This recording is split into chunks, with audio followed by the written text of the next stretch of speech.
Middle East Crisis Live. US and UK hit dozens of Houthi targets across Yemen in new wave of strikes. Joint operation aims to disable Iran-backed groups that have attacked US and international interests in response to the Israel-Hamas war.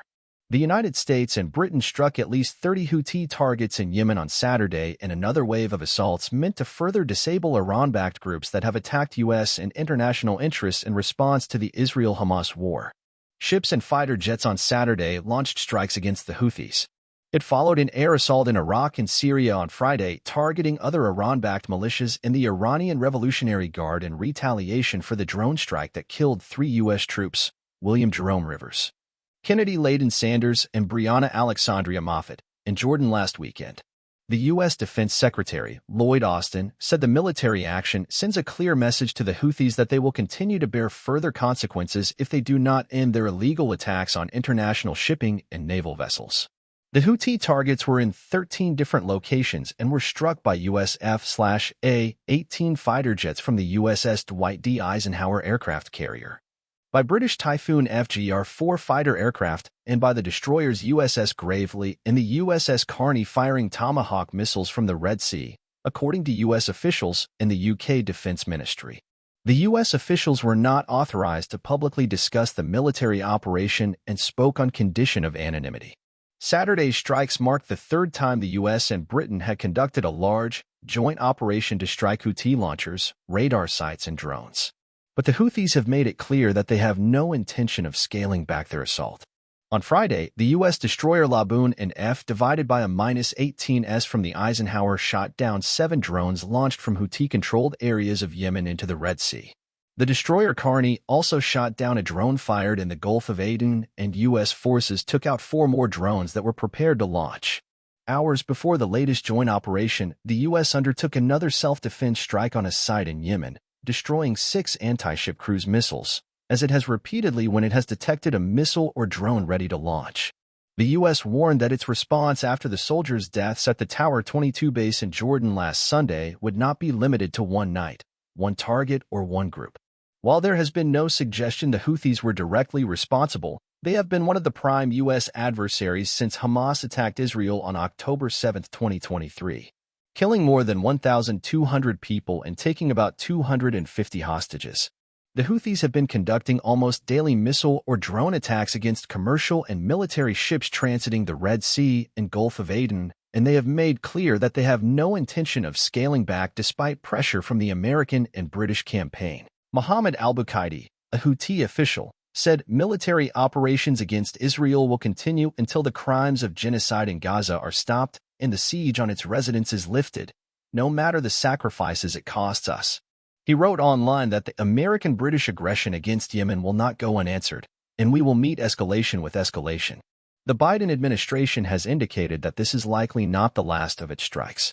The U.S. has blamed the Jordan attack on the Islamic resistance in Iraq, a coalition of Iranian-backed militias. Iran has tried to distance itself from the drone strike, saying the militias act independently of its direction. Austin said the military action, with support from Australia, Bahrain, Canada, Denmark, the Netherlands, and New Zealand, sends a clear message to the Houthis that they will continue to bear further consequences if they do not end their illegal attacks on international shipping and naval vessels. He added, "We will not hesitate to defend lives and the free flow of commerce in one of the world's most critical waterways." The Pentagon said the strikes targeted sites associated with the Houthis' deeply buried weapons storage facilities, missile systems and launchers, air defense, radars, and helicopters. The British military said it struck a ground control station west of Yemen's capital, Sana'a, that has been used to control Houthi drones that have launched against vessels in the Red Sea.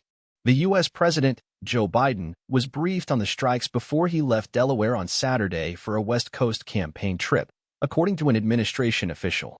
The strikes in Yemen are meant to underscore the broader message to Iran that Washington holds Tehran responsible for arming, funding, and training the array of militias, from Hezbollah in Lebanon, Hamas in Gaza, the Islamic resistance in Iraq, and the Houthis in Yemen, who are behind attacks across the Middle East against U.S. and international interests. Videos shared online by people in Sana'a included the sound of explosions, and at least one blast was seen lighting up the night sky. Residents described the blast as happening around buildings associated with the Yemeni presidential compound. The Houthi-controlled news agency Saba reported strikes in al-Baida, Dammar, Haja, Hodeidah, Taz, and Sana'a provinces. The Houthis' attacks have led shipping companies to reroute their vessels from the Red Sea, sending them around Africa through the Cape of Good Hope, a much longer, costlier, and less efficient passage.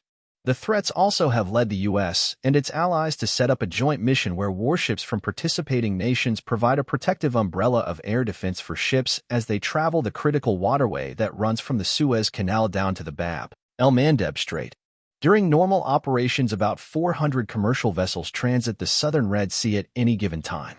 In the wake of the strikes on Friday in Iraq and Syria, Hussein al-Mosawi, spokesperson for Harakat al-Najaba, one of the main Iranian-backed militias in Iraq, said Washington must understand that every action elicits a reaction. But in an AP interview in Baghdad, he also struck a more conciliatory tone. "We do not wish to escalate or widen regional tensions," he said. Iraqi officials have attempted to rein in the militias, while also condemning U.S. retaliatory strikes as a violation of Iraqi sovereignty and calling for an exit of the 2,500 U.S. troops who were in Iraq as part of an international coalition to fight Islamic State. In January, Iraqi and U.S. military officials launched formal talks to wind down the coalition's presence, a process that likely to take years.